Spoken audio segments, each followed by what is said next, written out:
중국은 젊은 층에서 한국은 도둑국가라며 배척하는 등 분위기가 험악해지고 있습니다.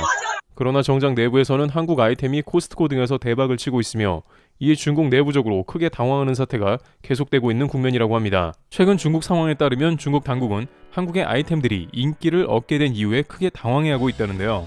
생각지도 못한 곳에서 나온 한국의 아이템들의 구매 열풍이 분 것은 뜻밖의 이유였기 때문입니다. 일각에서는 코스트코가 미국 회사라는 점과 유통 시스템이 큰 역할을 했기 때문이라고 했고, 또한 중국인들의 선택이 결국에는 중국 정부의 주장과는 전혀 동떨어졌다는 말이 나오고 있습니다. 현재 중국 코스트코에서 벌어지는 일과 왜 한국 아이템이 문제가 되었는지도 궁금한 상황인데요. 우선 코스트코는 상하이점 개점 이후에 엄청난 판매고를 올리면서 세계 최고 매출 수준을 보이고 있습니다.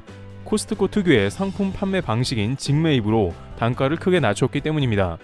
이는 가격과 진품에 가장 예민해하는 중국 소비자들을 사로잡았고 매장은 사람들로 넘쳐났습니다. 이러한 미국 기업 코스트코 열풍은 중국 당국을 곤혹스럽게 만드는 장면이 나왔는데요. 당시 나이키를 불태우며 KFC 불매운동, 트럼프 반대 등 반미운동으로 난리 났던 것은 말뿐이었으며 실제 중국인들은 철저하게 회사 본사의 정품을 직매입하여 저가에 판매한 코스트코에 열광한 겁니다. 국내에서도 비슷한 이유로 다양한 미국 브랜드 정품이 저렴하게 팔렸기에 인기가 높았던 것이죠. 중국에서 가장 비싸고 유명한 주류인 마오타이주를 정품으로 최저가로 산다는 건 중국에서 있을 수 없는 일입니다. 마오타이주는 구매해서 되팔기만 해도 엄청난 차익을 남길 수 있었기에 사람은 인산인해로 넘쳐났습니다.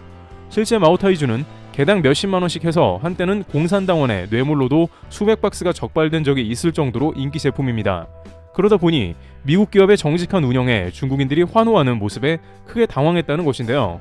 그런데 이것뿐만이 아니라 중국에서는 또 다른 문제가 생기며 크게 놀라는 국면이 되었습니다. 바로 코스트코의 독특한 유통 방식으로 인해서 뜻밖의 한국 제품이 인기가 더 생기게 된 것이죠. 우선 중국에서 왜 한국 제품들이 더욱 인기가 생겼고 한편 문제도 되었는지는 일본 케이스가 참고가 되는데요.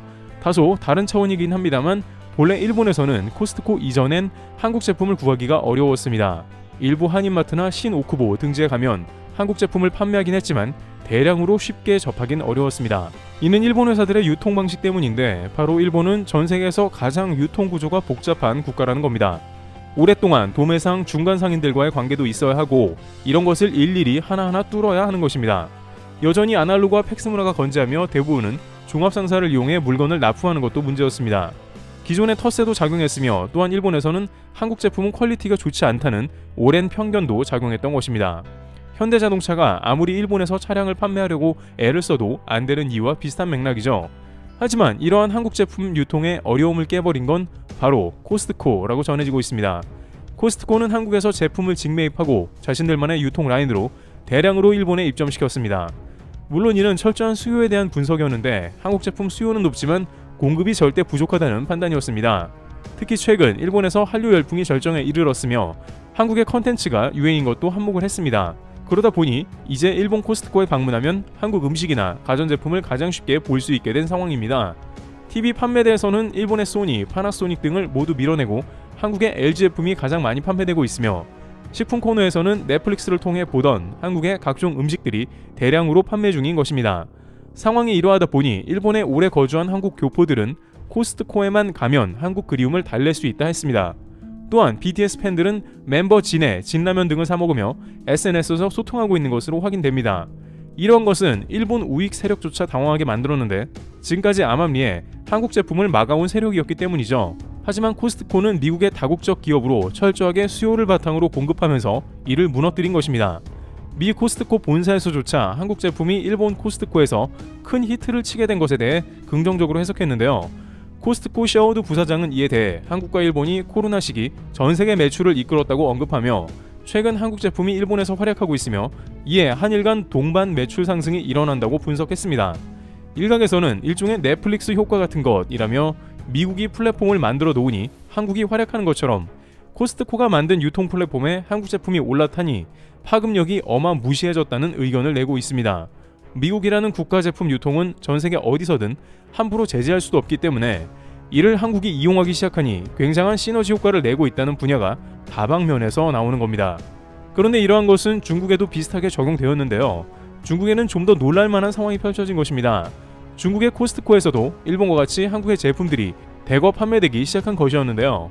한국의 비비고 브랜드 행사를 비롯해서 다양한 한국 음식이 한류 열풍에 힘입어 판매되는 것입니다.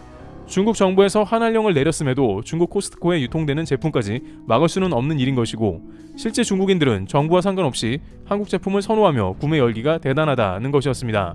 중국에서도 큰 인기몰이를 한 박서준을 내세운 한국의 부침개 키트는 초대형 히트를 쳤으며, 중국 틱톡 등에서는 코스트코에 가면 한국의 부침개 키트를 꼭 사서 먹어봐야 한다는 게시물이 등장했습니다. 코스트코 특유의 시식을 통해서 많은 이들은 부침개의 매력을 느꼈고 판매가 폭증했다는 것입니다. 또한 만두 종주국이라고 자칭하는 중국에 한국의 냉동만두가 엄청난 인기를 얻게 된 것입니다. 중국에서는 대부분 딤섬 형태의 찐만두이나 한국은 튀김 등 다양한 조리법으로 입맛을 사로잡은 것이죠. 젊은 세대들에게 조리하기 편리하면서도 맛이 좋은 만두는 미국에서 공장을 무한 확장하고 있는데, 이 역시 중국에서도 큰 인기를 모으면서 정작 만두의 종주국인 중국을 당황하게 하고 있다는 것입니다. 그런데 한국의 김치와 관련된 상품들이 엄청난 판매고를 올리면서 뜻밖의 의도하지 않은 문제가 생겼는데요. 바로 김치에 대해서 중국이 당혹스러워하는 것은 크게 두 가지 이유가 있다고 합니다. 첫 번째는 막상 중국에서 한국산 김치를 선호하는데 이것 때문에 곤란해졌다는 것이죠. 앞서 중국인들이 반미 운동을 하면서도 막상 미국의 애플 아이폰 등이 역대 최고 판매액을 올린 것과 같이 중국 정부는 한국을 김치 종주국으로 인정하지 않지만 중국 사람들은 한국 김치를 선호한다는 뜻입니다. 실제 중국에서 비위생적인 김치 파동이 일어났으며 이를 한국이 문제 삼은 것도 중국인들은 잘 알고 있습니다. 그러자 당시 중국에서는 김치는 잘 먹지도 않는 반찬의 한 종류라면서 김치를 평가절하하며 반박했는데요. 그럼에도 불구하고 코스트코에서 김치가 대박난 뜻밖의 이유가 또 있었다는 것입니다. 바로 김치가 코로나에 좋다는 소문이 있었는데, 이는 현재 중국인들 사정과도 매우 밀접한 관계가 있습니다. 코로나 이후 전세계 많은 스타들을 비롯해 세계 각지에서는 코로나가 김치의 특효라는 말을 했죠. 실제 중국과 유통 라인이 비슷하다는 대만 코스트코에는 이미 김치를 커스터마이즈해서 판매 중입니다. 한국 코스트코에도 즉석 식품 코너에 가면 밀키트처럼 코스트코 자체에서 만든 식품들이 있는데, 놀랍게도 대만 코스트코에는 자체적으로 김치를 담그고 이를 판매하고 있다는 사실입니다. 한국 코스트코 즉석 식품 코너에도 없는 김치가 대만 코스트코에 있다는 사실은 놀라운 일인데요. 이미 중화권에서는 김치는 건강 음식이자 코로나 시대에 이를 이겨내는 베스트셀러로 자리하고 있는 것이죠. 언어가 비슷한 중국에서도 이미 이러한 것이 소문이 났고, 따라서 중국에도 자연스럽게 영향을 끼쳤다는 것입니다. 일각에서는 과학적 증명이 안 됐다고는 하나, 과거 사스 사례를 겪은 중국에서는 당시 한국인들은 사스에 걸리지 않았는데 이것이 발효 음식 김치 때문이라는 생각이 뿌리 깊게 있었고, 이 시국엔 더욱 김치를 선호하게 된 것입니다.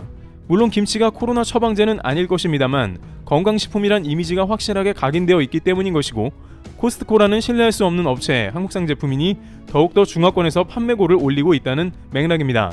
여기에 최근 중국이 제로 코로나에서 위드 코로나로 정책을 갑작스럽게 전환하면서 더욱 각광을 받게 되었는데, 실제 국내 거주하는 중국인들조차 해열제를 싹쓸이하며 중국에 해열제를 보낸다는 정황이 보이고 있습니다. 그러다 보니 중국 현지에서는 코로나에 좋다는 각종 용품이나 식품 등을 사재기하는 상황이 나왔고, 그 가운데 코스트코에서 대량으로 판매하는 한국 음식과 김치 등이 절찬리에 판매 중이라고 알려진 것입니다. 그런데 이에 대해 중국 당국이 매우 당황할 만한 정황이 또 하나 포착되고 있는데요. 중국에서도 김치가 생산되고 있는데 왜 굳이 한국산 김치를 선호하는지 의문이 드는 것이죠. 바로 중국인들조차 김치는 한국이 종주국이며 한국 것을 먹어야 된다고 인식한다는 것입니다. 실제 이에 대해 서경덕 교수는 최근 중국에 대해서 한 가지 의문을 제기하며 나섰습니다. 서 교수는 SNS를 통해서 중국 언론들이 미국의 김치 다이어트 성공 사례에 대해 침묵하고 있다고 비판한 것인데요. 지금까지 김치에 관련한 모든 뉴스에 대해서 중국 언론이 자신들이 김치 원조라며 주장해왔지만, 김치 다이어트에 성공한 미국인인 아프리카 윤 씨에 대해 중국 언론이 막상 한마디도 하지 않고 있다는 것입니다. 아프리카 윤 씨는 15년 전 114kg이었지만 우연히 만난 한국 할머니의 한식 소개와 김치 다이어트로 50kg을 감량했습니다. 여기에 최근 세계김치연구소는 아프리카 윤 씨의 사례 등 다양한 연구를 바탕으로 김치가 비만과 염증 개선에 효과가 있다는 결과를 발표했는데, 중국 당국은 이에 대해 침묵하고 있다는 것을 서 교수는 비판했습니다. 중국 당국이 당황하고 있는 것은 이와 같이 미국에서도 김치가 한국 종주국임을 당연시하고 있는 데다가 정작 중국 본토에서도 한국산 김치가 각광받으면서 대량으로 판매되고 있다는 사실입니다. 겉으로는 한한령이니 코로나 제로니 주장하지만 막상 중국의 민심은 그게 아니라는 게 증명된 셈입니다. 또한 앞으로 중국 내 코스트코에 매장이 더 늘어가면서 한국 각종 제품의 유통도 급증할 것으로 보입니다. 중국은 각종 정치적인 이유로 한국 제품의 통관을 막았으며 한한령 때 수조 원의 피해를 한국이 입었지만, 코스트코는 글로벌 유통망으로 한국에서 입고가 어렵다면 미국이나 일본을 통해서 우회 수출을 할 수 있기 때문입니다. 이와 같이 한국산 제품은 본래 그 자체로 유통되기가 여러가지로 불리한 면을 가지고 있습니다만 이제 코스트코를 통해 동북아권을 지배하며 강력한 한식 파워를 자랑하고 있는 모습입니다. 트래블 튜브였습니다. 감사합니다.